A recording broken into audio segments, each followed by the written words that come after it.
Make funny faces. Mwah.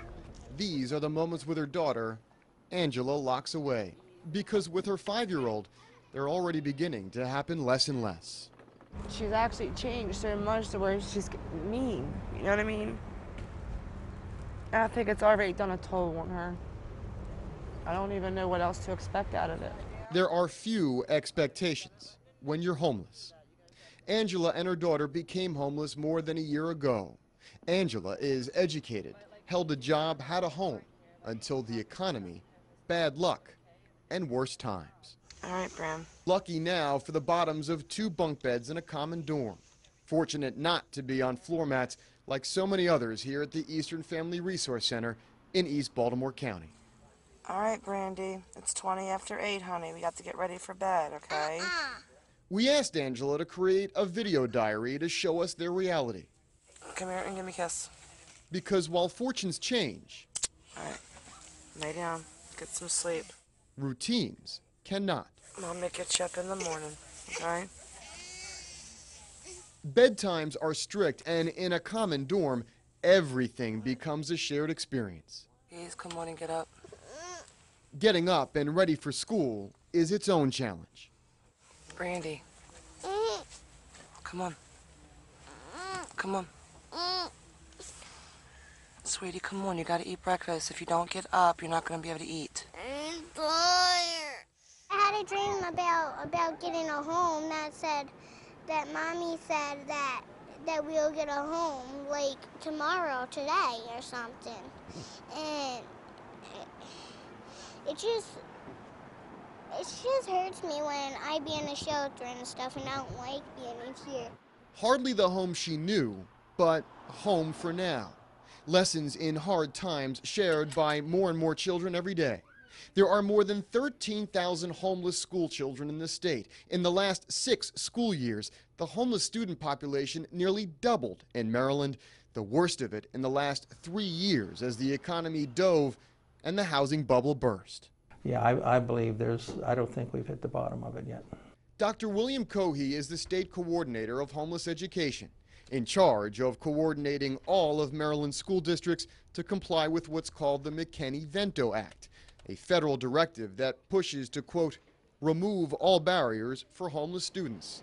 Here in Baltimore County, where the district's homeless population continues to soar, the system removes those barriers by providing meals to homeless students, along with clothes, school supplies. This is one that chirps. It's annoying. Cricket. Yeah, there you go. It is annoying. And tutoring sessions like this one at a county shelter. Teachers now going where more and more children are.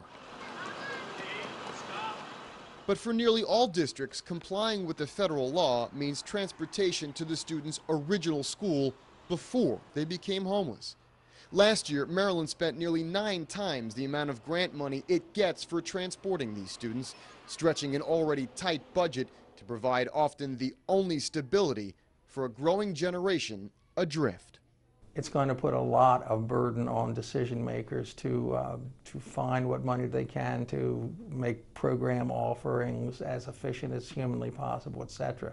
So it's going to be a big deal. So we're not sure what the funding is going to be for this year, but it's critical. That decision maker in Baltimore County is Carl Love, often patching together whatever money he can find as this problem continues to get worse. When they walk through the classroom doors, they're bringing a lot of emotional issues with them, and we want to make it as successful for them as it can be. The federal government defines homelessness as lacking a fixed and adequate nighttime residence. For about 75% of the homeless student population here in Maryland, that means doubling and tripling up with family. The other 25% are spread throughout the state in motels like this one along Route 40 in Baltimore City and homeless shelters. Is this a problem that we're just not talking about with the economy? Yeah, absolutely. I think that it's a problem we're not talking about because we don't necessarily see it's there. Monisha Charail is with the Public Justice Center and litigates cases making sure school districts are in compliance with federal law on homelessness. Keeping a homeless child in their same school and offering proactive programs like Baltimore County may be expensive, but the payoff, studies show, is marked in higher test scores and graduation rates.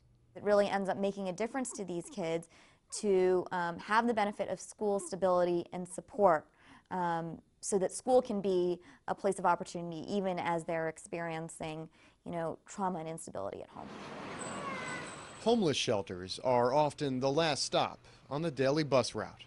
A long school day, but Angela says the stability of seeing friends and classmates does help her daughter. I won! Giving a child's dream a fighting chance. And my mom has a little key on her purse. It's Hello Kitty, and that's going to be for my room.